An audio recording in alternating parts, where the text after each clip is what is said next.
भारत से युद्ध से पहले ही आर्थिक कंगाली व महंगाई के चलते बर्बादी के कगार पर पहुंचा पाकिस्तान। पीएम मोदी की वाटर स्ट्राइक व आयात निर्यात रोकने के बाद 1.5 गुना बढ़े जरूरी चीजों के दाम। मिर्च व मटन 2000 रुपए किलो तक पहुंचा तो एक नींबू 500 व अंडा 40 रुपए का हुआ। सिंधु जल समझौता रद्द होने से बंजर हो जाएगी सिंध व पंजाब जैसे राज्यों की 90% कृषि भूमि। एयर चीफ मार्शल की पीएम मोदी से मुलाकात के चलते पाकिस्तानी आर्मी को फिर सताने लगा पहले जैसी एयर स्ट्राइक का डर। विदेश मंत्री एस जयशंकर ने यूरोपियन यूनियन को दी उपदेश न देने की नसीहत। कश्मीर के पहलगाम में धर्म पूछ कर हिंदुओं की हत्या के जिम्मेदार पाकिस्तान के खिलाफ हालांकि भारत ने अब तक युद्ध की घोषणा नहीं की, मगर सिंधु जल समझौता रद्द किए जाने, आयात निर्यात पर प्रतिबंध व बॉर्डर बंद किए जाने के बाद 2 सप्ताह के भीतर महंगाई 1.5 गुना बढ़ने व आर्थिक बदहाली के चलते आतंकवाद का यह गढ़ बर्बादी के कगार पर पहुंच चुका है। मीडिया रिपोर्ट्स के अनुसार पाकिस्तान में जहां मटन व मिर्च 2000 रुपए किलो तक बिक रहे हैं, वहीं एक नींबू 500 तो अंडा 40 रुपए का हो गया है और आटा दाल चावल के दाम में भी लगातार इजाफा हो रहा है। भारत द्वारा दवाइयों के कच्चे माल की सप्लाई रोके जाने के बाद अब पाकिस्तानियों को इलाज के भी लाले पड़ गए हैं और जंग से पहले ही देश में खाने पीने की चीजों की कमी हो चुकी है। सिंधु जल समझौता रद्द कर पीएम मोदी द्वारा की गई वाटर स्ट्राइक से जानकारों के अनुसार इस गर्मी में पाकिस्तान बूंद बूंद को मोहताज होगा और सिंध व पंजाब जैसे राज्यों की 90% के करीब उपजाऊ जमीन बंजर हो सकती है। पहलगाम हमले के बाद गत 22 अप्रैल से दिल्ली में उच्च स्तरीय बैठकों का दौर जारी है और आज एयर चीफ मार्शल के पीएम मोदी से मिलने के बाद पाकिस्तानी मीडिया में फिर से एयर स्ट्राइक की आशंका जैसी खबरें चलने लगी है। उधर विदेश मंत्री एस जयशंकर ने अपने एक स्टेटमेंट में यूरोपियन यूनियन को परोक्ष रूप से उपदेश न देने की नसीहत देते हुए यह संकेत दे दिया है कि भारत को जो एक्शन लेना है वह बिना किसी दबाव के लिया जाएगा।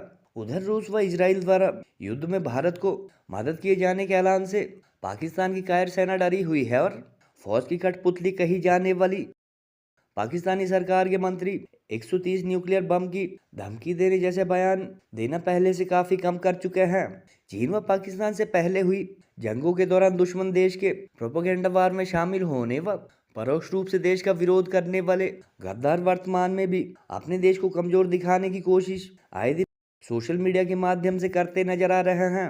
ऐसे लोगों द्वारा जहां शुरुआत में वाटर स्ट्राइक अथवा सिंधु जल समझौता रद्द होने को बेअसर फैसला बताया जा रहा था, वहीं पाकिस्तान के मुजफ्फराबाद जैसे इलाकों में अचानक आई बाढ़ के बाद इस बारे घुमा फिरा कर बात करने लगे हैं। बहरहाल पहलगाम में हिंदू की टारगेट किलिंग के जिम्मेदार पाकिस्तान के खिलाफ 22 अप्रैल से अब तक हालांकि भारत ने जंग का ऐलान नहीं किया, मगर महंगाई व आर्थिक बदहाली के चलते आतंकवाद का सरपरस्त यह देश बर्बादी के कगार पर आन पहुंचा है। Look, when we look out at the world, Samir, we look for partners. We don't look for preachers, particularly preachers who don't practice at home what they preach abroad. And I think some of Europe is still struggling with that problem. Some of it is changing. So the issue for us, I mean, in many ways, Europe, I think, has entered a certain zone of reality check. Now, whether they are able to step up to it or not, it's something we will have to see. But from our point of view, if we are to develop a partnership, there has to be some understanding, there has to be some sensitivity, there has to be a mutuality of interest, and there has to be a realization of how the world works. We had a meeting yesterday with the government, and the united opposition condemned this action and said that we are there to support whatever action the government wants to take. Shaheen, Ghaznavi, ये चौकों में सजाने के लिए नहीं हमने रखे हुए, ये हमने हिंदुस्तान के लिए रखे हैं। ये जो 130 एटॉमिक हमारे पास वेपन है, वो हमने सिर्फ मॉडल बनाने के लिए नहीं रखे हुए, और आपको पता ही नहीं कि हमने पाकिस्तान के किस किस हिस्से में रखे हुए हैं। ये दुनिया भी जानती है, आप भी जानते हैं। और मैं सखर में इसी सिंधु दरिया के साथ खड़े होके भारत को कहना चाहूंगा कि सिंधु हमारा है और सिंधु हमारा रहेगा। इस दरिया से हमारा पानी बहेगा या उनका खून बहेगा। ये हमला निहत्थे पर्यटकों पर नहीं हुआ है,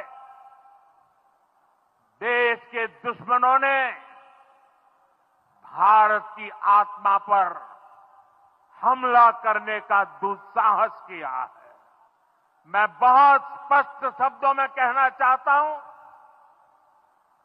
जिन्होंने ये हमला किया है, उन आतंकियों को और इस हमले की साजिश रचने वालों को उनकी कल्पना से भी बड़ी सजा मिलेगी। अब आतंकियों की